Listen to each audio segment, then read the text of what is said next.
Hello, welcome সবাইকে। আশা করি সকলে ভালো আছেন। আমরা অনেকেই আছি যারা দোকান থেকে সিডি কিনে বা থার্ড পার্টি কোনো টুলসের মাধ্যমে পিসি বা ল্যাপটপে উইন্ডোজ দিয়ে থাকি, কিন্তু আমরা হয়তো জানি না যে থার্ড পার্টি টুলস বা সিডি দিয়ে উইন্ডোজ দিলে আমাদের পিসিতে ভাইরাসে আক্রান্ত হতে পারে। তাই আমাদের সকলের উচিত আমাদের পিসি বা ল্যাপটপটি পেন ড্রাইভ দিয়ে উইন্ডোজ দেওয়া।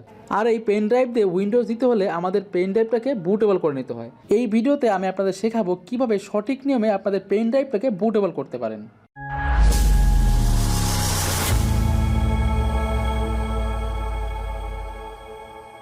সবার প্রথমে আমি একটি ব্রাউজার ওপেন করে নিচ্ছি। ব্রাউজার ওপেন করে সার্চ বক্সে লিখব রুফস, RUFES, রুফস ডাউনলোড, এটি লিখে সার্চ করব।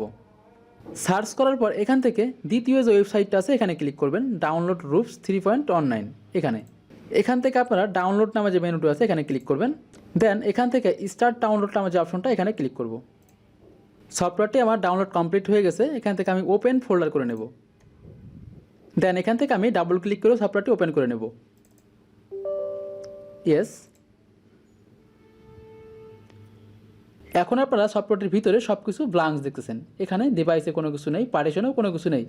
তো এখন আমরা আমাদের যে পেন ড্রাইভটা কানেক্ট করব আমাদের পিসিতে। আমি পেন ড্রাইভটা কানেক্ট করতেছি। পেন ড্রাইভটি কানেক্ট করার সঙ্গে সঙ্গে আপনারা দেখতে পাচ্ছেন এই ডিভাইসে 32 জিবি পেন ড্রাইভটি শো করেছে। আগে কিন্তু এখানে ব্ল্যাঙ্কস ছিল। এখন আমাদের যেটি করতে হবে, এই যে সিলেক্ট নামে যে একটি অপশন, এখানে ক্লিক করে আমাদের যে ডাউনলোডকৃত আইএসও ফাইল উইন্ডোজ 10-এর এটি এখানে আনতে হবে। তো বন্ধুরা, কীভাবে সরাসরি মাইক্রোসফটের ওয়েবসাইট থেকে উইন্ডোজ 10-এর আইএসও ফাইল ডাউনলোড করবেন সে বিষয়ে আমার একটি অলরেডি ভিডিও আপলোড করা আছে এবং ভিডিও ডিসক্রিপশনে ভিডিওটির লিঙ্ক দিয়ে দেবো, আপনারা চাইলে সেটি দেখে নিতে পারেন। তো যেহেতু আমার অলরেডি ডাউনলোড করা আছে, আমি এখান থেকে ফাইলটি নিয়ে আসবো। তো এখানে সিলেক্ট নামে যে অপশনটি আছে এখানে ক্লিক করব। দেন এখান থেকে প্রোগ্রামে চলে যাব।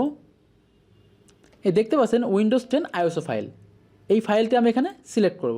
দেন ওপেন। দেখতে পাচ্ছেন এখানে আগে অন্য কিছু লেখা ছিল, এখন আমার উইন্ডোজ 10 আইএসও ফাইলটি চলে আসছে। উইন্ডোজের আইএসও ফাইলটি নিয়ে আসার পর আপনাদেরকে আরেকটি কাজ করতে হবে। এই পার্টিশনের ঘরে আপনারা দেখতে পাচ্ছেন GPT and MBR, GPT mode and MBR mode নামে দুইটি মুড আছে। ধরুন আপনার পিসি বা ল্যাপটপে যে হার্ড ডিস্ক বা এসএসডি রয়েছে, সেই হার্ড ডিস্ক বা এসএসডিটি এমবিআর মোডে রয়েছে, কিন্তু আপনি এখান থেকে জিপিটি মুড সিলেক্ট করে এখান থেকে উইন্ডোজটি বুটেবল করলেন। কিন্তু যখন আপনি আপনার পিসিতে উইন্ডোজ দেওয়ার চেষ্টা করবেন তখন উইন্ডোজটি নেবে না, কারণ আপনি এখান থেকে আপনার সঠিক সিলেকশনটি করেননি। তো এখান থেকে আপনাকে সঠিক সিলেকশনটা করতে হবে। তো আপনারা কিভাবে বুঝবেন আপনার পিসির হার্ড ডিস্ক বা এসএসডিটি কোন মোডে রয়েছে?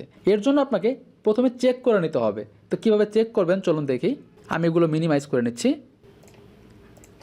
এখান থেকে আপনাদেরকে সার্চ করতে হবে কন্ট্রোল প্যানেল, CON লিখলেই চলে আসবে।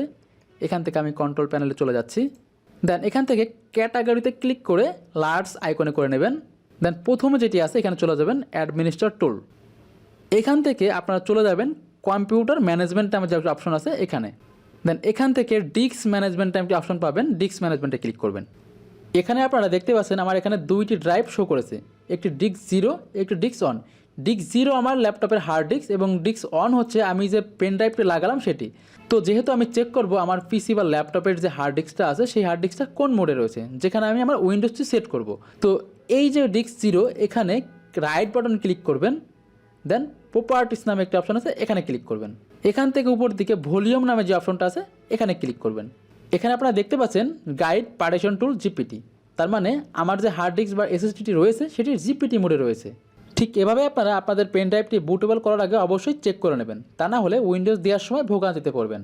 তো বন্ধুরা, যেহেতু আমার চেক করা হয়ে গেল তাই সব কিছু আমি কেটে দিচ্ছি। কেটে দিয়ে আমি আবার আমার সফটওয়্যারটিতে চলে যাচ্ছি। তো এখান থেকে আমার জিপিটি মোড সিলেক্ট করে দিব।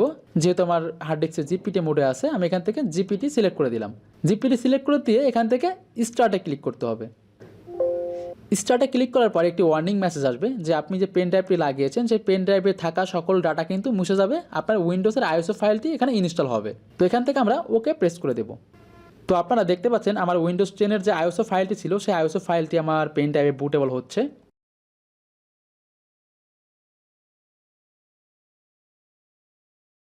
পেন ড্রাইভটা এখন বুটেবল কমপ্লিট হয়েছে। এখন এই পেন ড্রাইভটি আমরা উইন্ডোজ দিতে পারবো। এখান থেকে ক্লোজ দিয়ে বের হয়ে যাব। এখন আমরা আমাদের পেন ড্রাইভটি চেক করব যে আমাদের উইন্ডোজের আইএসও ফাইলটি ইনস্টল হয়েছে কি না।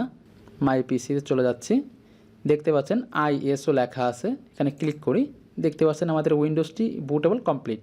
তো বন্ধুরা, আশা করি আপনারা শিখতে পেরেছেন কীভাবে সঠিক নিয়মে পেন ড্রাইভ বুটেবল করতে হয়। আশা করি ভিডিওটি আপনাদের উপকার এসেছে। ভিডিওটি যদি আপনাদের উপকার এসে থাকে, ভিডিওটি লাইক করবেন, কমেন্ট করবেন, শেয়ার করবেন এবং আপনারা যদি আমার চ্যানেলে নতুন দর্শক হয়ে থাকেন, চ্যানেলটি সাবস্ক্রাইব করে পাশের বেল বাটনটি অন করে দিবেন। আর যদি অলরেডি সাবস্ক্রাইবার হয়ে থাকেন তাহলে অসংখ্য অসংখ্য ধন্যবাদ।